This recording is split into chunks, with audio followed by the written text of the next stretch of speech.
இன்னைக்கு வெஜிடபிள் ஊத்தாப்பம் செய்யலாமா? உங்க குழந்தைங்க வெஜிடபிள்ஸே சாப்பிட மாட்டாங்க. இந்த மாதிரி செஞ்சு கொடுங்க தோசைய. கண்டிப்பா பிடிக்கும். நாங்க கேரட், கருவேப்பிலை, கொத்தமல்லி, வெங்காயம், பச்சை மிளகாய் இதெல்லாம் சின்னதா நாங்க கட் பண்ணி வச்சுக்கிறோம். உங்களுக்கு என்னென்ன வேணுமோ அதை ஆட் பண்ணிக்கோங்க. செக்கு கடலெண்ணெய் எடுத்துக்கிறோம்.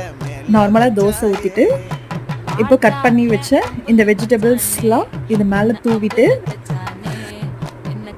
நார்மலாக நம்ம தோசை ஊற்றுற மாதிரி ஊற்றி இந்த பக்கம் அந்த பக்கம் திருப்பி எடுத்தால் வெஜிடபிள் ஊத்தாப்போ ரெடி. இதுவே நம்ம இட்லி பொடி போட்டுக்கலாம், அது ஒரு இன்னொரு டேஸ்ட் கொடுக்கும். இதுவும் மேலே தூவிட்டு இந்த பக்கம் அந்த பக்கம் திருப்பி போட்டால் இதுவும் ரெடி.